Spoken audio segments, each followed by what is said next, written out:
안녕하세요. 허스키쌤입니다. 나의 경제적 상황의 변화 또는 새집 마련으로 인해 집을 팔아야 하는 경우가 발생합니다. 집을 팔기로 마음먹고 나면 빨리 팔려야 될 텐데 하고 고민을 많이 하게 되죠. 그러면 어떻게 하면 집을 빨리 팔 수 있을까요? 지금부터 내 집을 빨리 파는 9가지 방법에 대해 얘기해 보겠습니다. 첫 번째, 내 집의 정확한 시세를 파악하라. 모든 사람들이 집을 팔 때 비싼 값을 받기를 원합니다. 그 집에 오래 살았다면 애착 또한 많을 테니 건물 플러스 애착이 작용하여 시세보다 더 비싼 가격을 생각하게 되죠. 만약 집을 부동산에 내놓았는데 집을 구경하러 오는 사람이 거의 없다면 시세보다 비싼 가격으로 내놓은 것이 분명합니다. 부동산 중개인이 생각할 때 너무 비싸기 때문에 어차피 이 가격에 매수하려는 사람이 없어 집을 사려고 온 사람에게 얘기조차 하지 않을 것입니다. 이럴 때는 동네의 부동산에 가서 정확한 시세를 확인하고 가격을 조정하는 것이 좋습니다. 두 번째, 등기부 등본의 권리가 복잡하지 않아야 한다. 살다 보면 급전이 필요하여 집을 담보로 몇 천만 원씩 소액 대출을 여러 번 받는 경우가 있습니다. 이렇게 소액 대출이 되어 있다면 한 건으로 통합하여 대출하는 것이 좋습니다. 등기부 등본의 권리관계를 간단하게 하는 것이 좋습니다. 세 번째, 집을 넓게 보이게 해라. 같은 평수의 집이라 하더라도 가구의 배치와 벽지 색깔에 의하여 집의 크기가 달라 보입니다. 가구의 배치를 벽 쪽으로 배치하고 벽지 색깔을 밝은 화이트 톤으로 한다면 집은 훨씬 커 보일 것입니다. 필요 없는 가구는 미리 버리는 것이 좋습니다. 보통 창고로 사용되는 베란다는 최대한 깔끔하게 버릴 것은 버리는 형태로 정리하는 것이 좋습니다. 그리고 베란다에 곰팡이가 있거나 벽이 지저분하다면 페인트 칠을 해서 깔끔한 느낌을 주는 것이 중요합니다. 본인은 그 집에서 오래 살았기 때문에 너무 친숙해서 지저분한 것을 못 느끼지만 집을 사러 온 사람들은 집에 대해 기대를 많이 하고 왔는데 잡동사니와 곰팡이를 보는 순간 매수하려는 마음이 사라질 것입니다. 네 번째, 주방 및 욕실의 부분 수리를 해라.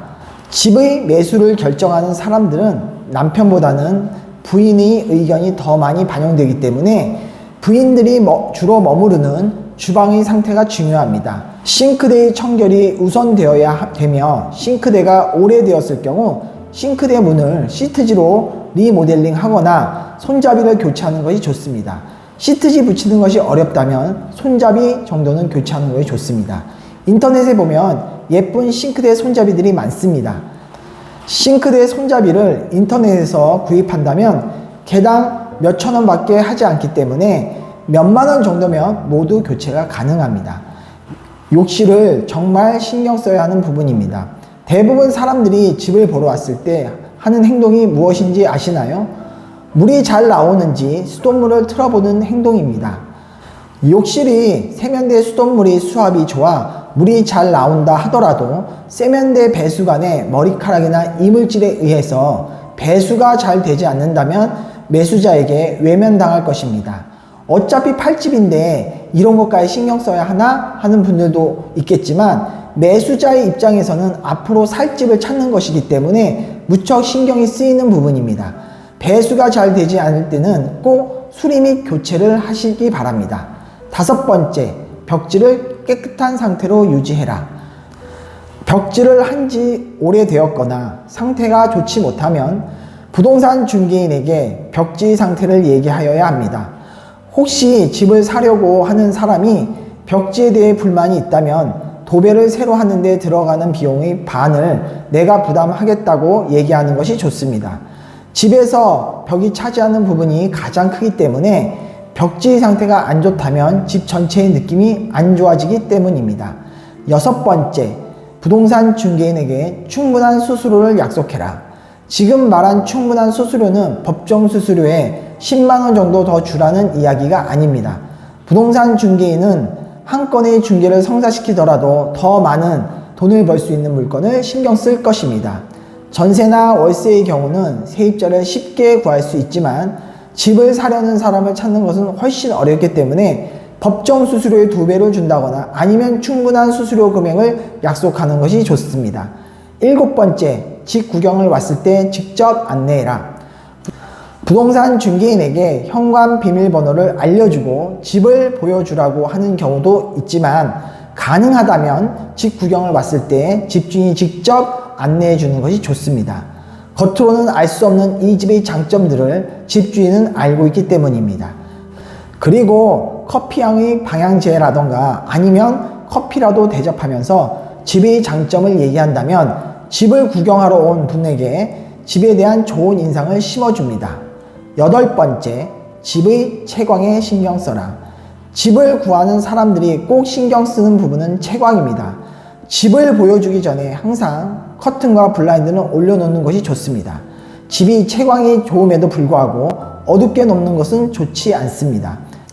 그리고 약속을 잡아서 집을 보여주는 경우는 남향집은 크게 상관없지만 동향집은 오전이 좋고 서향집은 늦은 오후, 북향집은 저녁이 좋습니다.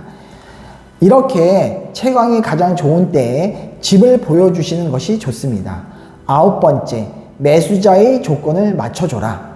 매수자의 사정에 따라 계약금, 중도금, 잔금의 형태가 아니라 계약금, 잔금의 형태로 계약하기를 원할 수도 있습니다. 계약금 10%, 중도금 20%를 주지 않고 중도금 10%를 주거나 중도금 없이 잔금으로 하겠다고 할 때 너무 원칙을 내세우다가 매수자를 놓치는 경우가 발생합니다. 그리고 가능하다면 이사 날짜 또한 매수자의 편의를 봐주는 것이 좋습니다. 도배를 새로 해줄 것을 요구할 때 도배 비용의 반이라도 해주는 것이 좋습니다. 집값에 비하면 도배 비용은 큰 돈이 아님에도 그 돈을 아끼려다 매수자를 놓치고 다른 매수자를 찾는데 한 달에서 2달이 더 소요된다면 더 큰 손해를 볼 수 있기 때문입니다. 지금까지 내 집 빨리 파는 9가지 방법에 대해서 이야기해 보았습니다. 요약을 해보면 첫 번째, 내 집의 정확한 시세를 파악하라. 두 번째, 등기부 등본의 권리관계가 복잡하지 않아야 한다. 세 번째, 집을 넓게 보이게 해라. 네 번째, 주방 및 욕실의 부분 수리를 해라. 다섯 번째, 벽지를 깨끗한 상태로 유지해라. 여섯 번째, 부동산 중개인에게 충분한 수수료를 약속해라. 일곱 번째, 집 구경을 왔을 때 직접 안내해라. 여덟 번째, 집의 채광에 신경 써라. 아홉 번째, 매수자의 조건을 맞춰줘라 입니다. 이 모든 조건을 다 충족하지 못하더라도 본인이 형편에 맞는 부분을 꼭 실천한다면 집을 빨리 팔 수 있을 것입니다.